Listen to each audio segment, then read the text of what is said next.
ఐటీలో ఎంట్రీ కావాలా? Training software engineer గా అజా కోడింగ్ ట్యూటర్ లో 2 వీక్స్ ట్రయల్ పీరియడ్ లో వెంటనే చేరండి. ఇది మొత్తం మీద ఒక 300 సినిమాలు పైన చేశారు మీరు. పైన దగ్గర దగ్గర 400 ఉంటాయి. 400 పైన చేశారు.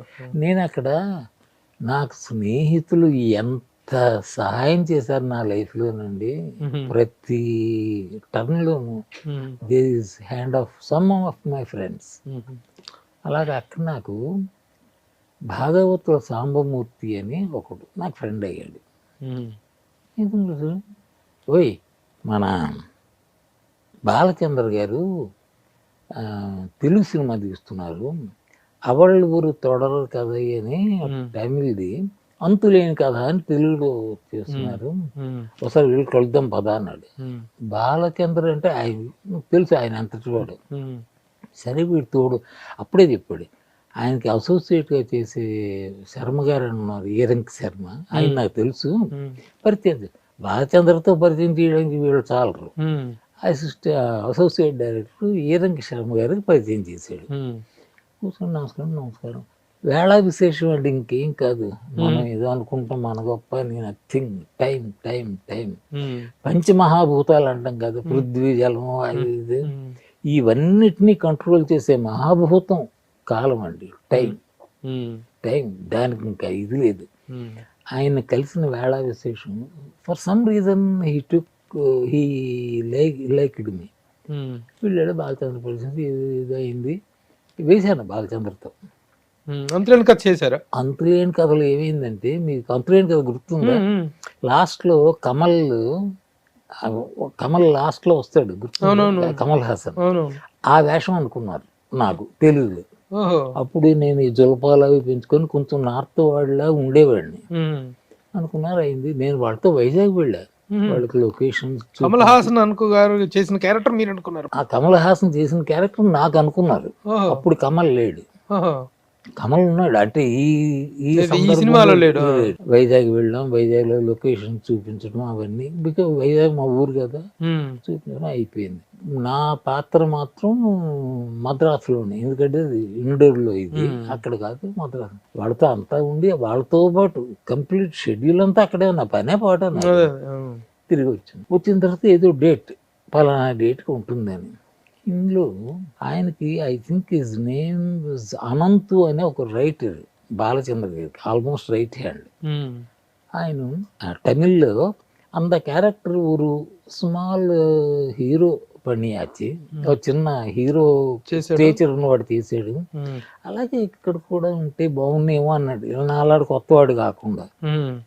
బాలచంద్ర యారు ఇరుకప్పా అంటే, యారో అయినా సార్ నమ్మ కమల్ ఇరుకులే అన్నాడు.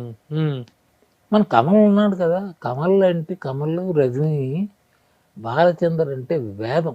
అవును, ఆయన వాళ్ళకి ఆల్మోస్ట్ లైఫ్ ఇచ్చింది ఆయనే. సరే కమల్ చెప్పారు, కమల్ వచ్చి వేసాడు. నాకు వేషం లేదు పాపం. ఆయన బాలచంద్ర అయితే ఇంత ఈ కుర్రాడు మనతో వచ్చాడు అక్కడికి, అదంతా తిరిగాడు, వేషం లేకపోవడం బాగోలేదని మాజీ మామనారాయణ ఒక క్యారెక్టర్ తమిళ్లో ఉంది. మాజీ మామనారాయణ అంటే మాజీ మామగారు. ఎలాంటి మామగారు? నా కొడుక్కి పెళ్ళయింది ఒక అమ్మాయితో, చచ్చాడు వీడు, తను విధవ, ఎవరు నా కోడలు, అందుకే మాజీ మామన్నారు. నేను ఇప్పుడు మామన్నారు కాదు. వెళ్ళి ఎందుకు వచ్చాను అక్కడికి, వాడికి తద్దినం లాంటిది ఏదో దగ్గర పడింది, కొంచెం డబ్బులు సాయం కోసం వచ్చాను వీళ్ళ దగ్గరికి. ఏదో అయింది, అది సీన్ అండి. బాలచంద్ర లైక్డ్ మీ, బట్ వేషాలు పడలేదు ఆయనతో. It is so happy. దాంట్లో మాత్రం చిన్న క్యారెక్టర్, చిన్నది మామనార్ అయింది. శర్మ గారు చాలా దగ్గర అయ్యారు. ఆ తర్వాత శర్మ గారు తన డైరెక్షన్ మొదలు పెట్టారు. ఫస్ట్ చిలకమ్మ చెప్పింది, అందులో ఒక క్యారెక్టర్ వేశాను. అంటే మరీ పెద్ద క్యారెక్టర్ కాదు కానీ ఒక 5-6 సీన్లు వచ్చేవి, విషయం ఉన్న క్యారెక్టర్. ఆ చిలకమ్మ అన్నదాన్ని పల్లెటూరు నుంచి పట్టణం తీసుకువెళ్ళేవాడు నేను, అయినది అది. ఆ తర్వాత నాలాగా ఎందరో అనే ఒక సినిమా అండి, దానికి రైటర్ పాత్రు గణేష్ పాత్రు. పామ్గ్రోవ్లో రూమ్ ఇచ్చారు, సబ్జెక్ట్ తయారవుతుంది, ఎక్సెప్ట్ డైలాగ్ వెర్షన్తో కూడా రెడీ అయిపోయింది.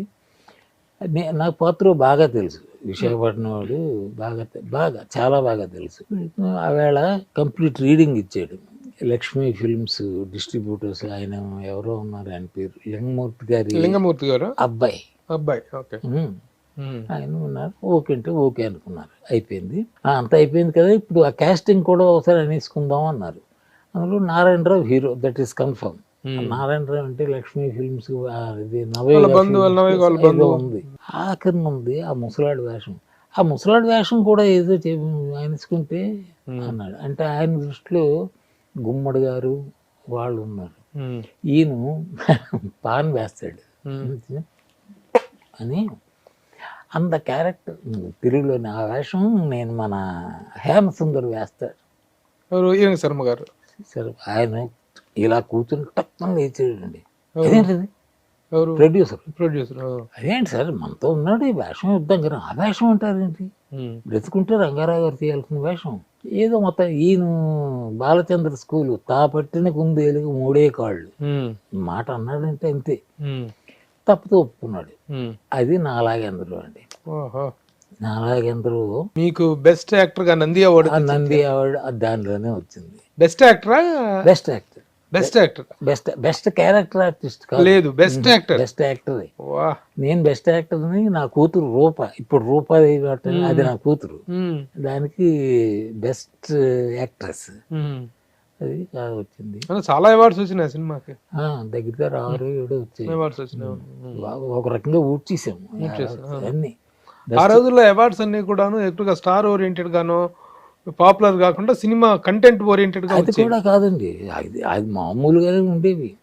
బట్ అప్పుడు ఏమైందంటే ఈయన ఎవరు, మర్రి చెన్నారెడ్డి గారు సీఎం. ఆయన ఎందుకో చిరాకేసి ఆ హీరోలు కావద్దు, టాలెంట్ బట్టి కొత్త పాత ఏదో చెప్పినట్టున్నాడు. అందువల్ల నాకు వచ్చింది. మీకు వచ్చింది. అలాగే గోకిన్ రామారావు గారు కూడా, గోకిన్ రామారావు బెస్ట్ యాక్టర్ అవార్డు వచ్చింది. అది ఏమైందంటే 3 సంవత్సరాలు ఈ అవార్డ్స్ క్యాన్సిల్ చేశారు, లేవు. ఆ 3 సంవత్సరాలతో ఒకసారి పెట్టారు. ప్రభాకర్ రెడ్డి గారికి వచ్చింది బెస్ట్ యాక్టర్. ప్రభాకర్ రెడ్డి, గోకిన్ రామారావు, నేను 78, 79 రెడ్డి గారు, ఆ తర్వాత గోకిన్ రామారావు, అలా ఏదో వచ్చింది. మీకు చరిత్ర బాగా తెలుసు, అవార్డ్స్ అవన్నీ బాగా. నేను మర్చిపోయాను. అయింది సార్, అక్కడ మొదలైందండి. ఇప్పుడు ఇన్ని 400 సినిమాల దీంట్లో హేమసుందర్ అంటే బాగా పాపులారిటీ వచ్చి అయింది నాలాగేంద్రలో నుంచేనా టర్నింగ్? నాలాగేంద్ర నేను ఎలాంటి గురుగారు, చాలా మంది బాగున్నావు బాగా చేసావు అన్నారు ప్రొడ్యూసర్లు వాళ్ళు కూడా. వేషం కోసం నేను ట్రై చేయలే, ఎందుకు అసిస్టెంట్ డైరెక్టర్, అసిస్టెంట్ రైటర్ అయిపోదాం, ఆ ఛానల్లో వెళ్ళిపోదాం అనుకున్నా. ఎప్పుడు వేషం కోసం ట్రై చేయలేదు. అసలు మెడ్రాస్ వెళ్ళింది కూడా దాని గురించి కాదు, వేషాల గురించి కాదు, యాక్టర్ అవుదామని కాదు. యాక్టర్ అవుదామని. కానీ ఎప్పుడైతే నాలాగేందరూ ఈ సక్సెస్ అది చూసి I found interest in film making, direction, అందులో ఇంట్రెస్ట్ చూపించాడు. అది బుద్ధిరేంతాను, ఏం అంతకంటే ఏం కాదు. ఈరంగ్ శర్మ గారు ఆయన ఆనెక్స్ సినిమా, మొత్తానికి 5 సినిమాలు 4-5 వేసా అంతే. ఆ తర్వాత శర్మ గారు హీ స్టాప్ డైరెక్టింగ్. ఇంకా అప్పుడు ఊరి మీద పడ్డా మళ్ళీ దానికి. ఇంకా అసిస్టెంట్ అదిగంటే ఆ నాలాగా ఎందరో టయానికే మీరు ఓల్డ్ క్యారెక్టర్ చేశారు కదా, తర్వాత మీరు యంగ్ విలన్ క్యారెక్టర్స్ ఇక్కడ చేశారు కదా. చేశారు విలన్ క్యారెక్టర్స్. ఇప్పుడు ఐ థింక్ చట్టానికి కళ్ళు level main one of the ముగ్గురిని చంపేస్తాడు చిరంజీవి గారి క్యారెక్టర్. ఆ ముగ్గురులో ఒకళ్ళు మీరు. నేను మీతో అంత నెగిటివ్ క్యారెక్టర్ చేయాలని ఎట్లా అనిపించిందో? కోదండరావు ఎవరు చట్టానికి కళ్ళు, ఈయన చంద్రశేఖర్ గారు, ఎస్ఏ చంద్రశేఖర్ గారు, చంద్రశేఖర్ తమిళ విజయ్ ఫాదర్, కరెక్ట్. అట్లూరి పూర్ణచంద్ర గారు ప్రొడ్యూసర్. అందులో ఫస్ట్ డే షూటింగ్ అండి, మన రాజేంద్ర ప్రసాద్ గారు జగపతి వాళ్ళ సినిమా ఏదో ఉంది, అందులో నాగేశ్వరరావుని చంపేస్తాను. ఆ స్పీడ్ తీసుకొని మొత్తానికి చండాలం వేషం బాగుంది. ఆ టైంలో ఆల్ హీరోస్ తో చేశారు కదా సార్ మీరు? అందరూ ఇంతే చెప్పాను కదా, మీరు వరుస పెట్టే ఒక లిస్ట్, ఆ లిస్ట్ అందరితో అక్కడితో అయిపోయింది. ఇంకా మద్రాసు వదిలేసి వెళ్ళిపోవడం. మా అబ్బాయికి వాడు పెద్ద అయ్యాడు, ఉద్యోగం చేసుకుంటున్నాడు. వాడికి from Hyderabad to Bengaluru transfer అయింది. అప్పుడు నాకు వేషాలు తగ్గాయి. సర్లే ఇక్కడ కూర్చొని చేసేదేమని వాడితో వెళ్ళిపోయి, అంటే టోటల్లీ కట్ ఆఫ్ ఇండస్ట్రీ. మీరు తమిళ మలయాళం కూడా చేశారు? మలయాళం, కన్నడ, మలయాళం చేశాను, హిందీ కూడా చేశాను. హిందీ శుభలేఖ, మన శుభలేఖ ఉంది కదా విశ్వనాథ్ గారు, అది హిందీలో నా వేషం నేనే చేశా. అడిగారు ఆయన, మీరు హిందీ? పర్లేదు sir, I'm comfortable. I was in Bombay for 3 years ఉద్యోగ రీతి ఆ రోజుల్లో. సో హిందీతో, లాంగ్వేజ్ తో ప్రాబ్లం లేదు సార్ అన్నాను. ఆ రకంగా ఆ వేషం. ఈ సినిమాలోకి రాకముందు మీ నేపథ్యం ఏంటి, ఉద్యోగం ఏంటి? ఉద్యోగాలు ఏం చేశారు? నేను ఎస్ఎస్ఎల్సి గ్రాడ్యుయేట్ అండి. గ్రాడ్యుయేట్, ఎస్ఎస్ఎల్సి గ్రాడ్యుయేషన్ ఏంటి మరి? అదే కదా, 3వ పాస్ అయ్యింది. మార్చి పోయింది, సెప్టెంబర్ పోయింది, మళ్ళీ మార్చికి పాస్ అయ్యింది. డిగ్రీ లాగా 3 సంవత్సరాలు రాశారు కాబట్టి 3 ఏళ్ళు కష్టపడ్డా. అయిందండి. ఆ గ్రాడ్యుయేషన్ ఏం ఉద్యోగం వచ్చిందో? ఎల్ఎన్టీ ఉంది కదా ఇప్పుడు, ఎల్ఎన్టీ.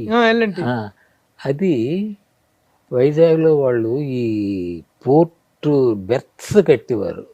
అది ఎల్ఎన్టీ కాదు అప్పుడు దాని పేరు. సివిల్ వర్క్స్ కి ఈసీసీ అని ఉండేది, ఇంజనీరింగ్ కన్స్ట్రక్షన్ కార్పొరేషన్, ఈసీసీ. అందులో ఫస్ట్ జాబ్ అది మా మామయ్య రికమెండేషన్ ఏదో వచ్చింది. అక్కడ నుంచి ఇదే ట్రాన్స్ఫర్ మీ టు బాంబే. బాంబేలో అప్పుడే ఒక 3 ఏళ్ళు ఉన్నా బాంబేలో. అక్కడ నుంచి ఇంటికి వచ్చాను. ఇంటికి వచ్చిన తర్వాత మా ఫ్రెండ్ ఒకడు, మీరు ఎందుకు ఇలా దేశాల పాటు తిరిగేస్తారండి, ఇప్పుడు ఇండస్ట్రీ మునుపులా లేదు, సీరియల్స్ అవి బాగున్నాయి, ఇంకెక్కడికి వెళ్ళకండి అన్నాడు. నాకు అప్పుడు ఎక్కడికో పోవడానికి. ఆ రకంగా మళ్ళీ ఇండస్ట్రీకి వచ్చానండి. హైదరాబాద్ హైదరాబాద్ సీరియల్స్ లో కూడా చేశారు కదా? సీరియల్స్ చేసి మొదట వచ్చిన సీరియల్స్, తర్వాత వచ్చే సినిమాలు కానీ సీరియల్సే. నేను ఎవరితో కలవడం, అడగడం అదే ఉండదు సార్. అట్లా కాదు, అది దాన్ని ఏమనుకోవాలి, అలా ఇప్పుడు దీనికంటూ ఈ ఇండస్ట్రీలో నిలబడటం కోసం, వేషాల కోసం వచ్చారు. వచ్చినప్పుడు ఆ ప్రయత్నాలు చేయకుండా, సిన్సియర్ గా చేయకుండా ఏమి చేయను. అదే గర్వం, అది గర్వం అని కాదు, బట్ ఇట్స్ మై నేచర్. చొరవగా రాసుకు పూసుకొని, అది ఒక్కొక్క మనిషి ఇక్కడ పద్ధతులలో అవి ఉండాలి. అది తప్పకుండా చొరవగా పిఆర్ మెయింటైన్ చేయాలి. పిఆర్ ఈజ్ వెరీ ఇంపార్టెంట్, చాలా ఇంపార్టెంట్. అది లేదు, బొత్తిగా జీరో. ఎవరో సరదా పడి అనుకోకుండా వచ్చిన వేషాలు. ఇప్పుడు మిమ్మల్ని ఇంటర్వ్యూకి లాక్కొచ్చుకోవడానికి కూడా నేను ఎంత కష్టపడాల్సి వచ్చింది. అబ్బా, మీరు నమ్మరు సార్, ఇంటర్వ్యూలకి ఎంతమంది అడిగారు అనండి. బికాజ్ ఇట్ ఇస్ ప్రభు.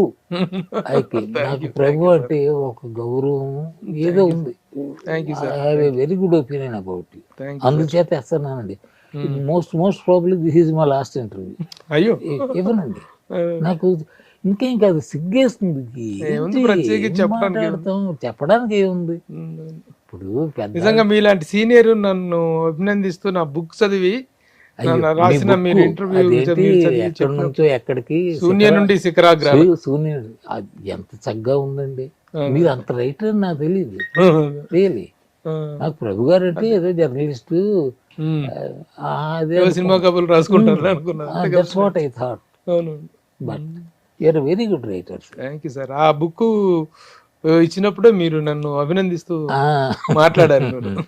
అవును, అదేది ఏదో సభ, ఆ సభలో కలిసాం. అవును, పుస్తకావిష్కరణ సభ, చిరంజీవి గారు వచ్చారు. ఇదే పుస్తకం, ఈ పుస్తకం రిలీజ్ కి మీరు వచ్చారు, మిమ్మల్ని పిలిచాను నేను ప్రత్యేక.